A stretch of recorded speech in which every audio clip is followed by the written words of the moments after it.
Hi, everyone, and welcome back to another edition of Joshing Around Milwaukee. As always, my name is Josh Albrecht, and with me is... Hey, my name is Josh Albrecht. That's true. It is also Josh Albrecht. And we have two special guests with us today. First is Manda Gill, the events manager for the War Memorial, and also Julian Kegel, the fourth-generation owner of Kegel's Inn, and the operator of the War Memorial Beer Garden. Two Joshes are better than one. 10, 9, 8, 7, 6, 5, 4, 3. Two Joshes having some fun. 'Cause two Joshes are better than one. How are we doing, guys? Hello. Yeah, we're doing great. Happy to be here. Thanks for joining us today. Oh man, we're so excited to have both of you in studio for Joshing Around to talk a variety of different things. And so we're I'm a big fan of F1. We're double stacking you here. We're doing 2 tire changes. We're going to do 3 different things. We're going to do so many topics. It's going to be a great show. It's going to be amazing. Yeah. So a lot to talk about, and because of that. We were talking earlier, like you were giving me the rundown. And I was like, you got to set the stage for us because there's a lot going on. You're all over it. And so just give us a quick hit, and then we're going to talk about it all. Yeah. So let's start chronologically. Right. Yeah. So 1924, my great grandpa opens up Kegel's Inn. Okay. It's a Prohibition speakeasy. They're brewing beer in the basement. They put up stained glass windows so nobody could see in. Right. Yeah. And we're celebrating our 100-year anniversary this year. Okay. Epic. That's right. Amazing. You and the cream puff. Yep, absolutely. And Villa Terrace. And Villa shout Terrace. out. Yeah. Shout out to beautiful things in Milwaukee. That's right. Right. Yeah. So then, what a year that must have been. Huh? Yeah. What a year to be alive. They'll be Prohibition's talking raging. about 1924 for You centuries. can't drink, but man, the roaring 20s are hot. That's you know? right. So there must have been something else in the air. Yeah. Probably influenza. Yeah. Who knows? So Kegel survives 100 years through all of the struggles that we've had for that long.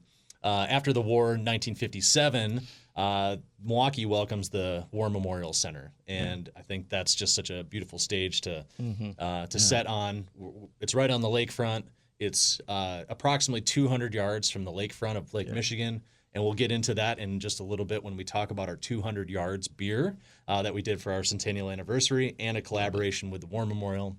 This was the public's largest fundraising campaign in Wisconsin, and the War Memorial is just an absolute beautiful gem of architecture. It's the reason we have the art museum. It's the reason we have the Calatrava and sort of the cultural heart here in Milwaukee. Yeah. So, Love I mean, when I was growing up, I didn't know the War Memorial was free and open to the public. Right. And it's got all these great exhibits about the war history. And so when I came back to Milwaukee after about 10 years of being away, you start to explore Milwaukee again. And the War Memorial hit pretty hard and being like, wow, why isn't this place packed? Right. Well, it's kind of overshadowed by the Calatrava, right? I mean, that addition to that space has been magical for the city, right? Yeah. So let's fast forward a little bit, a couple years to 2020, and we all know what happened when the world shut down. Yeah. COVID basically killed all these event spaces, and the War Memorial was subject number 1. So it's a nonprofit that's attached to a county building. They're responsible for their own fundraising, and because there's no revenue coming in with events, they're looking to be creative about how to supplement this building space. Yeah. And then immediately the thought is Oktoberfest. beer. Yes. Yeah, beer. Yeah, beer. Well, Oktoberfest and beer are synonymous, right? So we got the RFP to run Oktoberfest for the War Memorial, and I think that's kind of sets the history for the last 4 years here. So now we're in our 4th year of running the War Memorial Beer Garden for the War Memorial. Yeah. We split profits with them and donate a huge check to them every summer or at the end of every summer. We're in our 4th year now, and it's just a magical partnership that's done well for the city to re-energize this space that was pretty sleepy there for a long time. Yeah, it's a great space, right? As you said, right on Lake Michigan, beautiful views, easy access to the bike and pedestrian path. Yep. It's got its own parking lot. Yeah, I mean, come on. I mean, for right? downtown, it's huge. It's a big deal. Yeah. Parking is huge. Yeah. The parking lot's so convenient, and it's sort of in the thick of everything. It's right there. Yep. I mean, you see it all the time, and it's the easy joke. about people from the buildings downtown see it, stare at it longingly, reach out to it maybe from their desk as they're working or living downtown. You must see a lot of traffic from downtown residents. Yeah, we do, especially from like the Cudahy building, the Pritzhoff building, any of the apartments that are within walking distance from Brady Street, not to mention Northwestern Mutual and Baird. They're sitting in their meetings just longing for a beer, 50 stories down, and we see them at 4 o'clock, sort of debriefing their day. Compliance comes down too, so we do get full receipts and tabs and tickets for all the groups, so that's, it's all up. Hey, it's good to note that, though, especially and for business travelers that we're bringing in town. Hey, you can get your receipt. Don't worry. We got you covered. Absolutely. I think it's been, beer garden has been really great for the War Memorial, too, because we talk about how people don't know this space exists, and we renting out the event spaces for weddings is how we fund programs for veterans. Yeah. And I've had so many people come in and go, I didn't know this was here. And I'm glad that people are starting to notice it. Yeah, it's a great event space. I've been to several events there. It's perfect for luncheons or banquets or whatever you need. Really, it's a very flexible space and one of the best views of the city too. Yeah, You can't beat it from out on the plaza, looking down on the lake. Yeah, you can see all of Veterans Park. You can see all that landfill from when they basically were redoing downtown and they were digging all these big buildings. They had to put the dirt somewhere. Yeah, right. So the original plan for the War Memorial was to be, again, this cultural hub of music and freedom and art, right? Yeah. So they got the art part. The art gallery was down in the basement of the War Memorial. Okay, that was like the original place for it because it sort of all feeds from that. Okay, and then just to the east was planned to be the Marcus Amphitheater, which was going to be a 13,000 person outdoor concrete permanent stage, and they kind of ran out of backfill, so to speak, to create that space. But the original architect wanted music, art to be represented by this symbol of freedom that the War Memorial was. Yeah, very cool. So do you guys do any live music with the beer garden ever? Yeah. Friday, Saturday, Sunday, 1 to 4 p.m. every every week through the summer. So carrying on the tradition that was meant to be. Yeah, kind of. Love it. Absolutely. Yeah. I've stopped a few times with my family. I haven't gone to the museums downtown, haven't walked along the path there, and it's super family friendly, which is great. And when I've been there, it's very pet friendly too. Like people with their dogs coming up, relaxing. So it's just a great welcoming atmosphere to be able to stop, get a refreshment, and learn too. And learn, exactly. Right. It's not like you're just going to a otherwise normal beer garden. Yeah. The last thing we want is for it to just be transactional. Right? Sure. Yeah. We're here for a purpose, right? We're here to raise money for the War Memorial, and you have to give reason to do that, right? So why are we doing this? Well, because the War Memorial will not exist in its current function because county is sort of ending their funding for this space. So the War Memorial is going to have to be on its own, self-supported, and then by what year? 2035, something like that. Yeah. So we only have a pretty short amount of time to find revenue sources that come up with a significant dollar amount. Sure. So, and one of the easiest way to support it right now is going down and having a few beverages. Yeah, and having a beer. Yeah, you bet. And I'm sorry, when it comes to supporting a good cause, what better way? You're than all just in. It's a nice day. Just go grab a beer to help a good cause. Come on. Absolutely. It's a slam dunk. Food as well, right? Yeah, you bet. Yeah, so Kegel's in. I've heard of them, yeah. You have? I have. Awesome. Yeah. Just a few generations worth. Yeah, it's fine. Yeah, so we're right by American Family Field. We've been there for 100 years, same location, and it's an old German beer hall, basically. So Prohibition speakeasy, amazing German food. And hell of a fish fry. Hell of a fish fry. So we get rated top 3 fish fries every year pretty consistently. Yeah.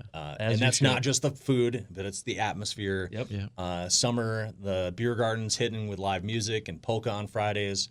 We do a whole bunch of programming that we'll sure get into later, but we have 100 parties coming up for our 100-year anniversary. So 100 years. This is just the start. Yeah. Filled with tradition. Obviously, Milwaukee was featured with Top Chef recently, but you had your own brush of fame with a previous Top Chef host, correct? Yeah, that came right at the right time. So 2019, Padma Lakshmi, unbeknownst to me, I was in Alaska. I was like in the dark. I didn't know who Padma was. And the New York producers are calling and getting our story and trying to tell this the story of immigration and how immigrant culture brought American food to what it is today.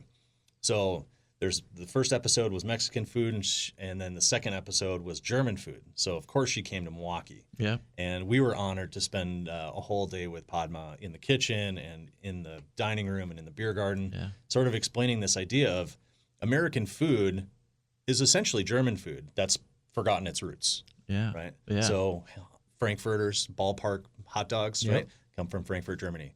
Hamburgers, I mean, as basic as this. This is from Germany. I mean, these are Kentucky Fried Chicken serves chicken schnitzel. I mean, this is how basic it gets. But because of the war, being German wasn't very popular for obvious reasons. Right. So the whole culture basically had to assimilate to being an American. So no more language, no more culture, no more dressing, no more German newspapers. So almost all of the culture sort of disappeared.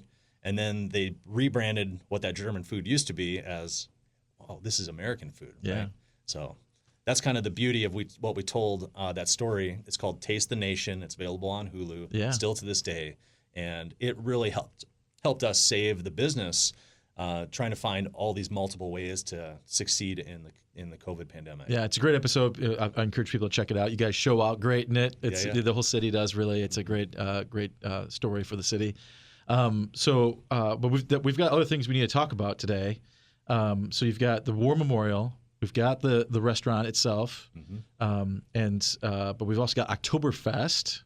Tell us a little bit more about that. You spoke a little bit about it, but that's explicit. Yeah, what is this, Square? Oktoberfest? Is that what it's called? I've never heard of that. I'm sorry, what is this? I'm very interested in. Strange. There's these yellow tables in a park with polka music up on the stage. You bring your own picnic table. Yeah, that's what you picnic do, cloth. Picnic cloth, Yeah. So you bring your plaid picnic cloth, you put it on the table, and you park there and just listen to great music.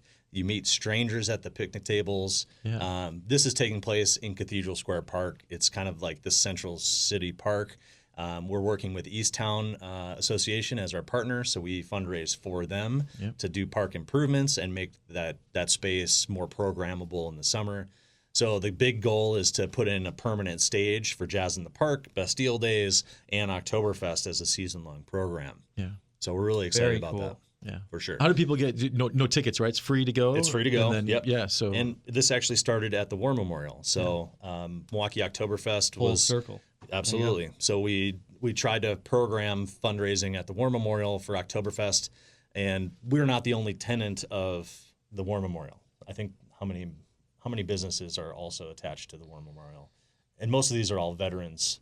There's at least a dozen. Yeah, about half or more are veteran groups that are housed in their building. Right. So, the War Memorial throws Oktoberfest, but not everybody else was so happy about that. Sure. We were pretty disruptive for that week, and I get it. It was a pretty great spot to launch this, and with our partner Swarm Events, we just sort of had to pivot, and the War Memorial is going in their direction, and we just had to honor that. So we found Cathedral Square Park as a great. Oh, it's a great venue. Yeah, great right. venue Like you said, that. it's right downtown, easy access. People enjoy it. It's a beautiful spot. Yeah, and this currently German Fest is going on, and Leinie's is a sponsor, which is German roots. Yeah. But at Milwaukee Oktoberfest, you can actually get the German beer, right? Like it's not on the Summerfest grounds with all these contracts. I mean, that's the beautiful thing about these small cultural festivals in parks and churches across the city is that we can choose the flavors that we want to provide to our customers because they're really deserving. So what's the flavor? That's what I was just gonna say. Oh, man. Give us a little bit. You can't go to Oktoberfest without having a Hofbrau Oktoberfest. I mean, that light, crisp, malty, 6.8% liter of Stein of glass, holding that up and cheersing somebody that you just met or friends that you've had forever. I mean, there's just nothing like it. Please tell me there's a Kolsch there. Oh, you bet. Absolutely. There better be, right? That's right. Yeah. Every bar I go into, I'm like, do you have a Kolsch? And most of the time they're like, I'm sorry, what? Yeah. Are you lost? I'm sorry. Come to Kegel's Inn. We have Kolsch on tap year round. That's right. 100 years worth. Yeah. So I want to pivot a little bit. So talking just in general about Milwaukee, it's a beautiful city, as we all know, and it's what we're talking about, all the great things that happen, and how y'all make it happen, right, through the things that you do for the city. But what's giving you fresh city vibes right now? We're saying Milwaukee's got a fresh flavor right now. It's up and coming because of some really great things we've been doing. There's lots of momentum. What's giving you fresh city vibes? Okay, so I hibernated a little bit last week when I didn't have to be downtown and commuted by bike. It was really lovely. But I made it to Chill on the Hill for the first time in like 5 years. Nice. And saw Joseph Huber Band play and brought wine from Voyager, which is a Bayview wine. You know, so I felt like had this really nice neighborhood experience and danced all night with my 6-year-old. So I think I'll go back to Chill on the Hill for the rest of the summer. That's awesome. That's a good choice. I know it's like a told story, but it's so much fun. No, You'd be surprised. It's kind of like the War Memorial, you know, of just, you have no idea how many people have heard of it, but have never gone themselves. You know? Yeah. That's a good one. Yep. Food. It's all about the food. Food is For us, good. You know, we spend all of our, waking hours thinking about how to serve other people. And for me and my family, it's just so nice to drop that roll, drop those hats, and go out and have dinner. And so whether it's breakfast in the morning, we love this spot. Mimosa is a great little spot. Riding bikes in the community, you can't go wrong with that. I grew up in the bike business. My dad owned Wheel and Sprocket. Oh, nice. So for me, seeing a city by bicycle is one of the best ways to experience your town. And I couldn't agree more. So being gone for about 10 years, I came back to Milwaukee, and I spent the first 3 or 4 years just making sure I got to Bayview by bike, and I got to the north side by bike, and East Tosa. And like when you connect the city through the bike trails, you realize we actually have something here. Oh, yeah. Right? Yeah, I'm going Bayview to American Family Field for the game tonight on bike. Absolutely. Taking the Hank Aaron almost the whole way there. Yeah, I know. And I think that's just an understated gem that we have here. We had, Frederick Olmsted, who created the emerald necklace of Milwaukee's parks. He was the founder of parks in New York City. And when you've got somebody with vision of how to save nature so that public can use it, you have to use it or else we'll lose it, right? And back to beer gardens, man, Esterbrook Park and, all of the guys that have done all of the beer gardens in the parks for our communities, these guys are putting in the hard work to make sure that these icons are saved. Yeah. Yeah, definitely. I mean, I think if there's one thing Milwaukeeans are good at is using beer gardens. Yeah, so I don't think we're going to lose those. It's a good concept that I think we all really grasp. Yeah, we've rallied behind that one for sure. Absolutely. So at the restaurant, what's your do you have something on the menu? If someone's like, what should I get? You're like, you got to go. So for 20 years, I tried nothing else but the roasted boneless duck at Kegel's Inn. All right. So we do all the hard work. We roast it first. It gets all the fat to drip out, crispy skin, and then we take those juices. We make gravy out of it. We make our homemade dressing. We blend cranberry compote, and then it's like Thanksgiving but better. I'm telling you. And then you don't have to work around any of the bones because we take them all out for you, and it's an experience unlike any other duck dish you've ever had anywhere else in the world. I love it. Yeah. Yeah. This is just so thirsty to begin My with. tummy just grumbled. Yeah, right, thank you, man. Yeah, killing it. This is amazing. Thank you so much for coming in and sharing the story. Hope people take advantage of getting to go and see the War Memorial and the beer garden. What's the easiest way for them to get more information? What is there a website they should go to? Socials to follow? Yep, all of it. LinkedIn, Instagram, the website, warmemorialcenter.org. Just one last note, we just did a Discover Wisconsin episode featuring the War Memorial. So if you're a little bit of a history nerd, you're going to get a lot of information from that. You can stream it on YouTube. Fantastic. And what about if I want to go to Oktoberfest? Where should I get more information? Yeah, that's at MilwaukeeOktoberfest.com. Fantastic. So that's details on the schedule of events. That's October 4th through the 6th. Yeah. And then WarMemorialBeerGarden.com gives you the access to the menu and the hours and the live music that's going on at the lakefront. And Love then it. KegelsIn100.com I was just going to say, is our whole dedicated page for our centennial events. Hope everyone is watching this all with like a 100 parties? pad and We're paper. throwing all Are 100 you parties. going to go to all 100 parties? Maybe. Okay. Yeah. You should I make hope they're that your goal. parties. Yeah, I mean, I know. Yeah, my parties. Yeah, exactly. I got at least 75 of the Yeah, 100. right. Exactly. you're going to get to like number 92 and you're like, who planned 100 parties? What is going on? That's what my wife is saying already. Yeah. You got to do it big. Yeah, absolutely. You only get one shot to do. Only one shot at 100. That's That's true. right. Yeah. Absolutely. Well, That's congratulations on 100 years. Congratulations on bringing people downtown to the War Memorial. You guys are great assets to the community, and we appreciate everything you do. Yeah, you too. Thanks Thank for telling you. us. Thanks so much for joining us, Thanks guys. for having us. Deal.